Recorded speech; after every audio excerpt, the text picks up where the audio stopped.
This is Cosmic News. Welcome along, my friends, to another edition of Cosmic News. Coming up in this week's broadcast, red alert warning signs. Nibiru is set for a close encounter with Earth that will lead to a destructive event and huge loss of life. Plus, the hollow Earth. Is there an evil force preventing expeditions to locate the hollow Earth entrance? With one organizer coming down with a deadly brain cancer.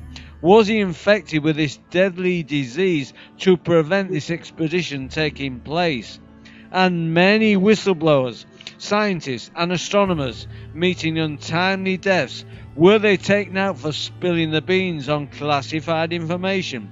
Okay, into this week's news. One of the most closely guarded secrets on this planet by the controlling elite is that the most advanced race on this planet is not the United States, Russia or China, but the inhabitants of the inner Earth that has technology thousands of years more advanced than Earth.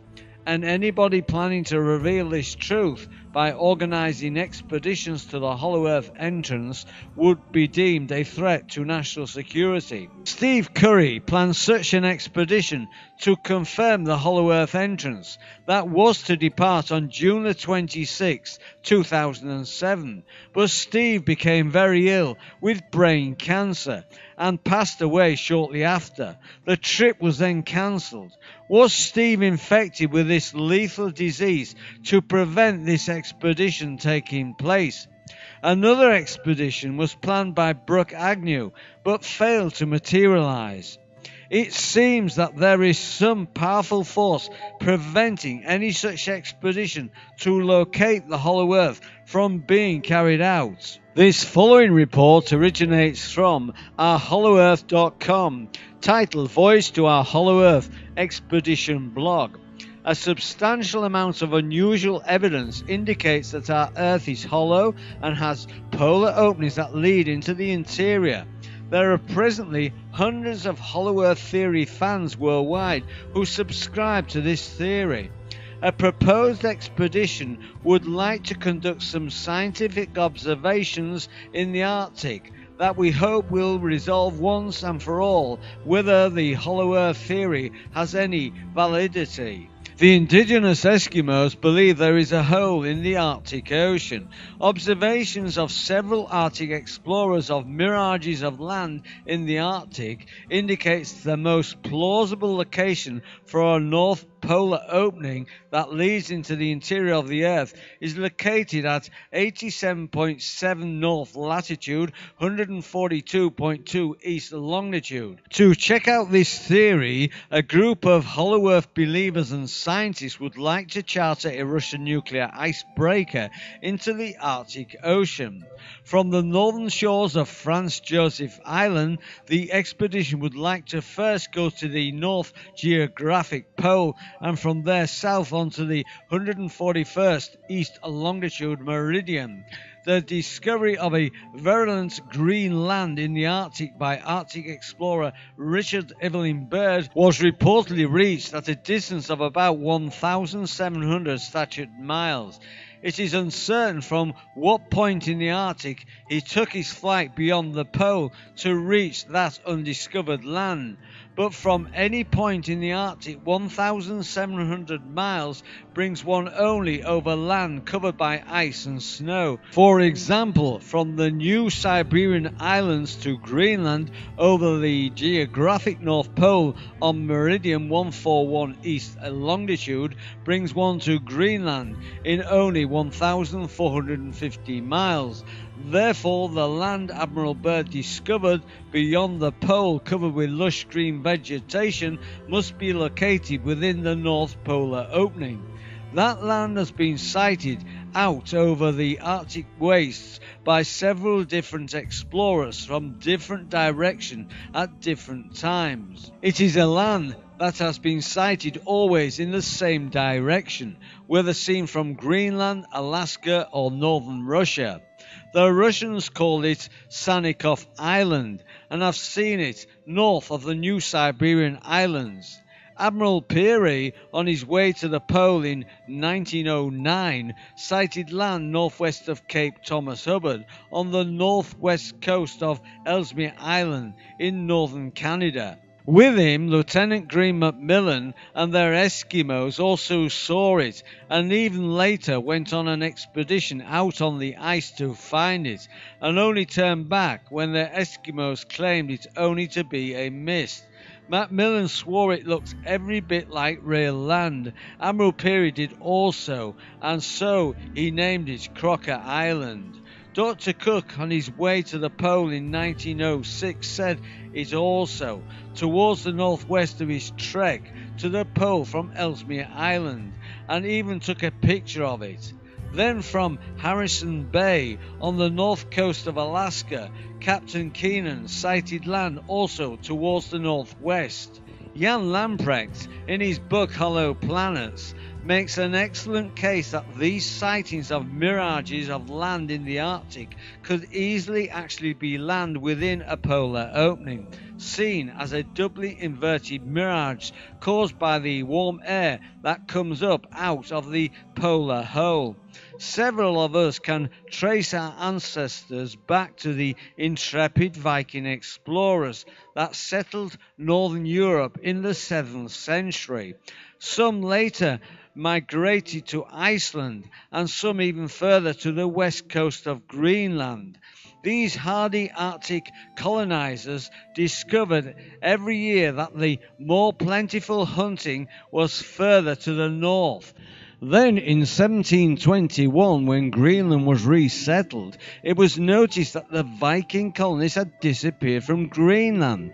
This was the subject of Arctic author Villard Alamo Stevenson's book, Unsolved Mysteries of the Arctic. He thought they died out, but Lieutenant Green discovered where they went when he befriended the Eskimos and asked them point blank. Eskimos told Lieutenant Green that the Viking colonists had migrated further and further north. Then one day a hunting party returned saying they had discovered a paradise in the north, a place the Eskimos had always known about but generally stayed away from because they believed it to be inhabited by evil spirits.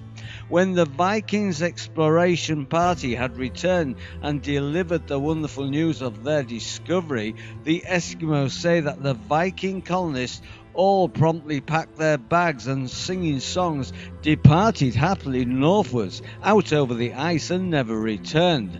Their cattle, chickens and other animals were later found wandering around their abandoned settlement by European visitors, but no settlers. They didn't think to ask the Eskimos what had happened to them. Lieutenant Green wrote an article in the December 1923 issue of Popular Science Monthly that the Eskimo tradition is that out over the ice towards the northwest of Greenland, in the direction Admiral Peary sighted Crocker Land and Dr. Cook sighted Bradley Land, is a land that is warm, is clothed in summer verdure the year around, is populated by fat caribou and musk ox. It lies, they say, even to this day, in the direction of the coastal trail route north. This popular expedition proposes that we seek out that land where our cousins, the Greenland Vikings, went and visit them in their hidden land within the North Polar opening, that is, within the hollow of our Earth. Indications are that that land is inhabited. The story of the Scandinavian explorer Olfur Jansen and his father, who attained that land through the North Polar opening in 1829, maintains the people there are friendly, highly advanced in the sciences, arts and geometry, and that they are ardent worshippers of the Israelites' God Jehovah, who they believe has a throne on the sun of the inner earth. Most likely, since their God is Jehovah, these peoples of inner earth are actually the legendary lost 10 tribes of Israel, whom the apocryphal author Esdras wrote escaped the Assyrians in 687 BC and migrated to a region in the north called Azarath. taking a year and a half to reach that land. It's a veritable paradise. Deuteronomy 34 called it the outermost parts of heaven, where the lost tribes were driven from their original home in Palestine. Jeremiah called it the land of the north, Jer 3:12-18. Other scriptures refer it to as the North Countries. It is a land where there is much gold, an abundance of precious stones, metals, and giant forests. It is a veritable Garden of Eden. Indeed, Olfa Jansen claims that this is where the original Garden of Eden is located to this day. Within our hollow earth, he was taken there on a monorail train of the inner earth by friendly inner earth inhabitants. It is located on the highest mountain plateau of the inner continent, where all manner of fruits, vines, shrubs and trees and flowers grow in righteous profusion. In this garden 4 rivers have their source in a mighty artesian fountain. They divide and flow in 4 directions. The place is called by the inhabitants the navel of the earth, or the beginning, the cradle of the human race. The names of the rivers are Euphrates, the Pison, Gihon, and Hiddekel, the smoky god. It is hoped that this expedition can find this outermost part of Eden, a land within the North Polar opening at or near 87.7 north latitude and 1422 east longitude, about 1,700 miles directly north of the New Siberian Islands. For scientific purposes, gyroscopes will be taken to help determine the beginning of the entrance to inner Earth. At the geographic North Pole, a gyroscope will be set horizontally. It will be used to detect a curvature greater than the normal Earth curvature of 68.9 statute miles to a polar degree. Entrance into a polar opening will cause the gyroscope to tip gradually vertical. When it reaches vertical orientation, the ship should be located approximately halfway through the polar opening. The ship's radar could then be bounced off the opposite side of the opening straight above the ship to determine the diameter of the polar opening at its neck. A quarter of the way into the polar opening, the inner sun should come within view over the horizon to the north, such as was reported by Olfa Jansen and Fridtjof Nansen. Thermometer readings from the crow's nest should show a higher temperature from the air emanating from within the hollow interior of the Earth than air down next to the ice. Temperatures farther south should be colder than further north with a north wind, such as was reported by Fridtjof Nansen. The sea should be tested periodically to find that point on the polar lip where centrifugal force separates the salt from the fresh water from iceberg melt water leaving from water on the surface of the ocean, as reported by Olfa Jansen and Fridtjof Nansen. A lookout should be maintained for driftwood, plants, dirt and rocks scraped off inner Earth river banks and deposited on the icebergs as they were pushed out to sea. Land will be expected to be reached at a distance of about 1,700 statute miles north of the northernmost coast of Arctic lands, as reported by Admiral Byrd. Large rivers emptying into the sea should be found with land covered with lush vegetation. The inhabitants of inner Earth will likely contact us with one of their ships or flying saucer type crafts. Permission will be requested from them for further entrance into their world domain. Descendants of the original lost tribes and Viking colonists will hopefully be found there. With verification that our Earth is indeed hollow, with polar openings into the interior where descendants of the lost tribes of Israel and Greenland Viking colonists live, a revolutionary change will be required in all areas of history, education, the sciences and art. The theory of gravity will have to be revised to account for an inner Earth surface upon which people can dwell normal, earthbound lives with their feet firmly planted on the ground and not floating around in zero gravity, as orthodox science maintains would be the case in a hollow Earth.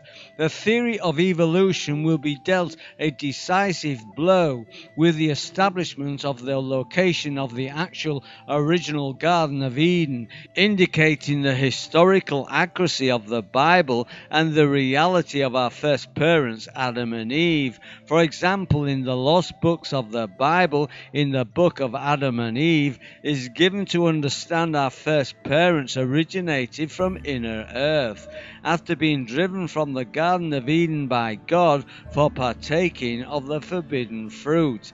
They were told to dwell in the cave of treasures, where they got lost. When they finally found their way out, the sun that came up in the morning was different than the soft sunlight that shone in the Garden of Eden. This new sun burned them. Our hotter, harsher sun that shines on the outside of our world is different from that sun that shines in the Garden of Eden. Be prepared to be astounded, amazed, exhilarated. A Russian nuclear icebreaker with 70,000 horsepower and a range of 4 years that will cut through the ice like butter will be at our disposal. This ship has it all. We will be travelling through the most hostile climate and conditions on Earth with the utmost in comfort and ease. It is a veritable motel on ice. If in the event we are unable to locate the North Polar opening and enter into the inner Earth, we will continue south on the 141st meridian from the geographic North Pole to the New Siberian Islands and spend a couple of days there checking out the exotic animal remains thought by Hollow Earth researchers to be of inner Earth origin. On the northern shores of the New Siberian Islands, we would look for the legendary deposits of mammoth skeletons and other exotic wildlife remains deposited after originating from a land within the North Polar opening. According to Hollow Earth theorists, rivers that empty into the Arctic Ocean from inner Earth are covered with ice in winter, where animals wandering from the nearby pastures sometimes fall into the crevices in the ice and are instantly frozen. Later, when the rays of the summer sun shine through the polar opening, the inner Earth rivers thaw out and push their freshwater icebergs out to sea, loaded with their loads of frozen dead animals. Thus remains of woolly rhino, steppe lions, giant deer, mammoth and foxes, and a hardy breed of horses, which scientists claim are all prehistoric, are preserved in the Arctic ice, but which Hollow Earth theorists claim more than likely come from inside the Earth through the North Polar opening, floating out in their tomb of ice, later unloading them onto Arctic shores. To view the full transcript, go to my website endtimes23.com, where I've posted the link. There's a live link to my website near the end of this video. This was an update on the Hollow Earth expedition that originates from voyagehollowearth.com, titled Voyage to Our Hollow Earth. Our hearts and prayers go out to the Curry family on the passing of Steve Curry. He lived life as we all should and will be deeply missed. We miss you, Steve. As a result, this site has been closed and all future trips have been cancelled. For more information about this website, please contact us at info@voyagehollowearth.com. Indigenous Eskimos believe that there is a hole in the Arctic Ocean. An observation by several Arctic explorers like Olaf Janssen and Rear Admiral Richard Evelyn Byrd, USN, who claim to have seen mirage margins of exposed land near the North Pole indicate that the most plausible location for an opening is located at 84.4 north latitude and 141 east longitude. Steve Curry's expedition company has chartered the Russian nuclear icebreaker Yamal to take 100 adventurers to the North Pole for an expedition to conduct scientific observations that could resolve once and for all whether the hollow earth theory has any validity. Over the years, many whistleblowers, astronomers, scientists have died under very suspicious circumstances, either by assassination, staged accidents, or suddenly coming down with rare kinds of cancers. I've posted the links with detailed accounts of many highly respected and very experienced in their fields of the sciences and astronomy, as well as many whistleblowers whose only crime was to try and warn the public what their leaders are keeping from them.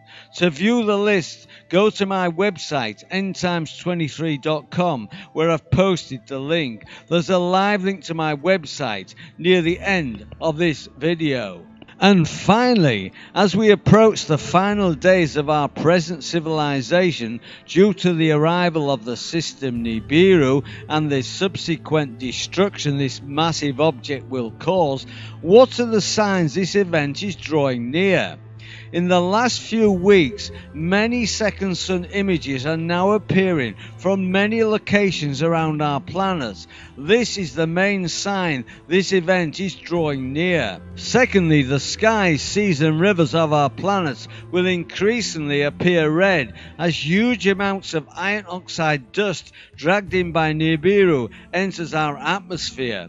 Third, you will also see a huge increase in migration from many countries as people become aware something is not right and they need to move from their present location. 4. You will also see your elected government officials acting strangely and out of character. More false flag events will occur as concerned leaders try to distract your attention from this coming event. 5. You will see wars breaking out, which is occurring right now. As pressure grows on the political elite, you can expect many unusual events to occur.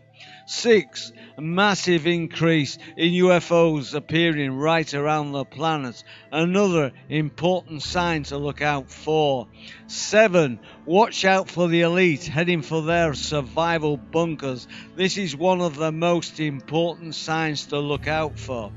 8. Earthquakes and volcanoes will accelerate in frequency and strength. And 9. You should expect to be ready for a Yellowstone supervolcano eruption.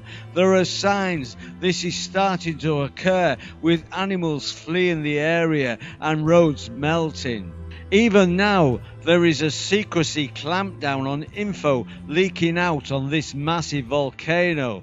My advice is that you should all stay calm and be ready to head for your survival locations. Okay, my friends, you're all invited to join this channel by subscribing to endtimes23, which is a totally free subscription service. You're also invited to add me as a friend on Facebook and follow me on Twitter. If you'd like to drop me a line on my blog, by all means do so, or if you'd like to join one of my circles in Google+, the links are under this video. All this week's news links can be found on my website, endtimes23.com. There's a live link near the end of this video. Well, that's your lot for this week, my friends. I do hope you've enjoyed the show. I'll be back with you in a week's time with another edition of Informer News. So until then, this is your Informer signing off. Friends, I'll see you on the flip side.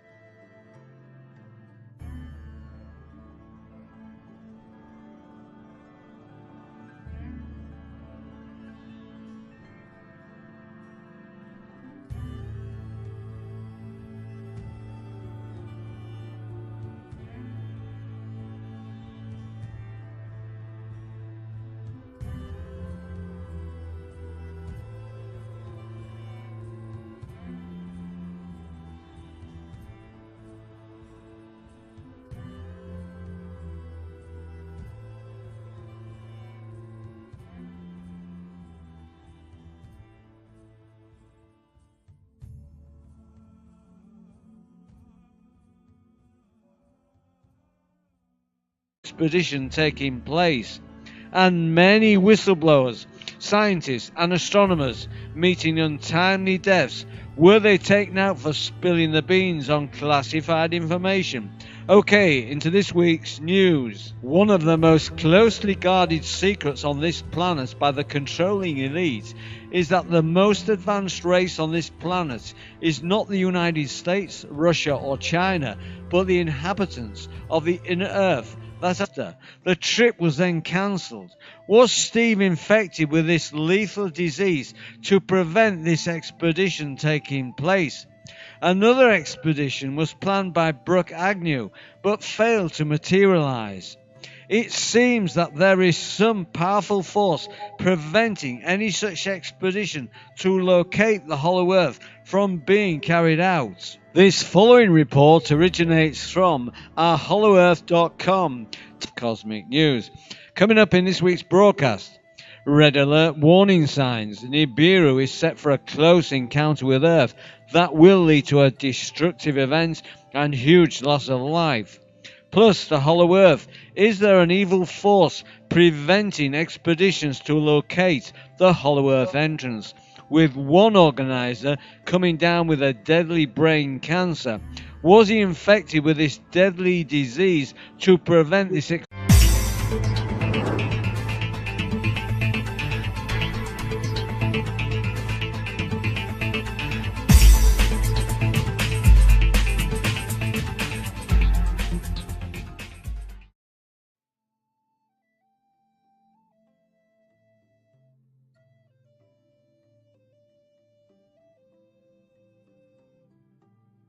This is Cosmic News. Welcome along, my friends, to another edition of technology thousands of years more advanced than Earth. And anybody planning to reveal this truth by organizing expeditions to the Hollow Earth entrance would be deemed a threat to national security. Steve Curry planned such an expedition to confirm the Hollow Earth entrance that was to depart on June the 26th, 2007. But Steve became very ill with brain cancer and passed away shortly after.